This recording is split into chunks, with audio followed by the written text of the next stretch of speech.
Under no circumstance am I going to take a client without having them sign a consent form. One of the first things they jump to could be a refund. A gem that I want to leave you all with is to make sure that your policy is as simple as that.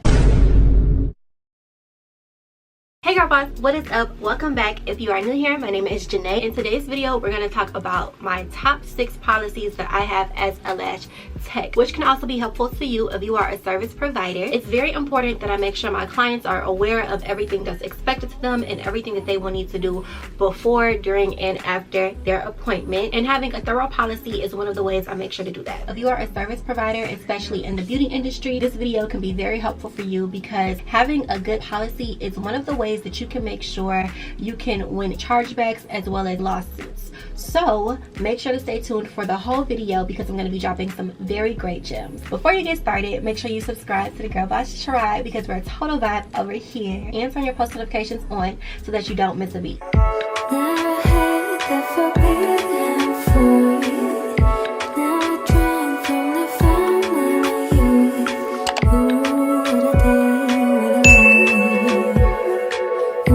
So we're just gonna hop straight in. I have a list of my main things in my policy that I will not fold on, and I'm gonna be sharing them with you all. The first being consent forms. You absolutely positively must 100% sign my consent form in its entirety in order for me to do your lashes. Anytime I have a new client, I'm pulling out this consent form right here and having them fill it out as well as sign and date the bottom. I do sell my consent forms on my website www.lashboulevard.com. so if you are in need of any consent forms and you are a lash tech, go ahead over to the site after watching this video. The link is in my description box. A consent form is literally what it sounds like. Consent. Having your client sign a consent form is them giving you consent to perform eyelash extension removal and application on them. Some of the things on a consent form can be risks, pros and cons of lash extensions, aftercare, medical history that the client will have to fill in, as well as space to sign and date for the tech and for the client. Under no circumstance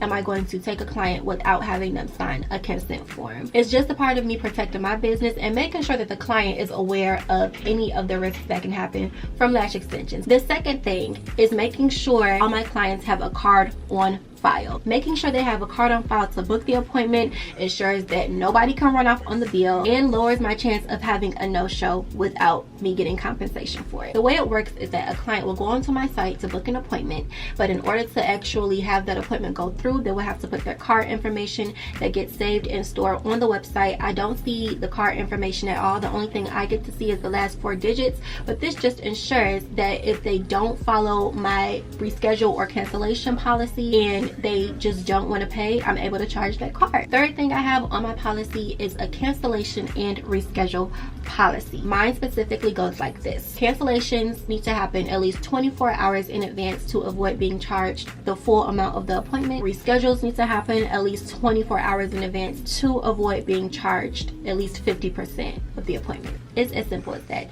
This just makes sure that my schedule is very structured for the clients that I have outside of the person trying to reschedule or cancel. It just keeps structure into my schedule so that I can know what I'm looking forward to for my day.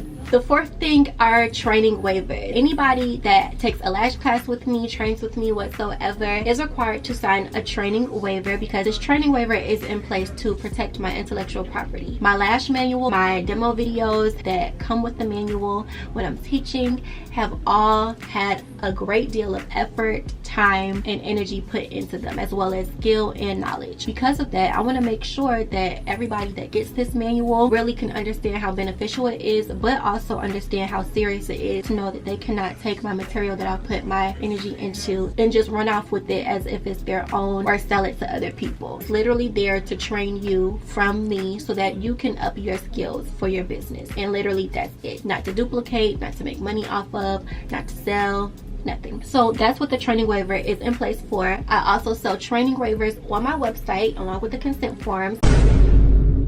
The fifth thing is an accommodation policy. I will 100% accommodate a client who has any issues with their lashes, as long as it is within a certain time frame. When it comes to lash extensions, waiting more than a week to voice any issue that you've had with them, any complications that you've had with them, isn't the best, because at that week point you're going into a touch-up or fill-in phase. So when you come to me, I'm gonna have to charge you for that, because you're in those days of where a fill-in or a touch-up will be needed.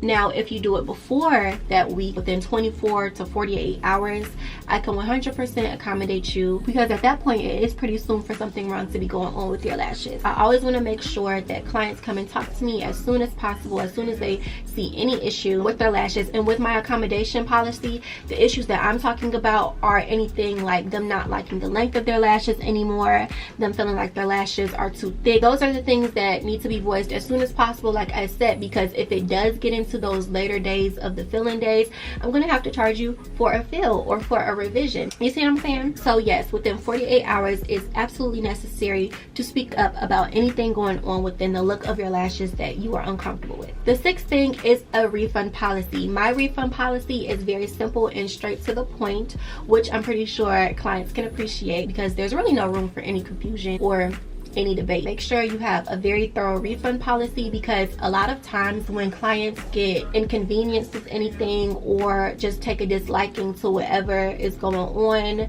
one of the first things they jump to could be a refund. So making sure you have a good refund policy in place before any issue can arise regardless is going to ensure that that client knows straight up, either you do take refunds or you don't, or it's circumstantial, whatever. Just always make sure to get very specific and put it in your policy. Those are my 6 key things that I have on my policy. If you are just starting out with making a policy, make sure you make it very detailed so that there's no room for confusion. You don't want somebody to be able to like look at your policy and see holes or gray areas, kind of pick it apart and see where they can get by at, because then you may have a few people that'll literally do just that and give you a hard time. So always make sure when you're making your policy that you're taking your time with it and just very thorough and detailed. If you already have a policy, take some time just to review it, see if you need to update it at any point, because that's what I've had to do. There's this thing called trial and error that we as business owners or just anybody learn from, and I've had to rework, rewrite, restructure my policy so many times, add things, delete things, just as I've gone through the waves of my business. So yes, if you have a policy and it's been a while since you've worked on it, go ahead and see if it's time for an update. A gem that I want to leave you all with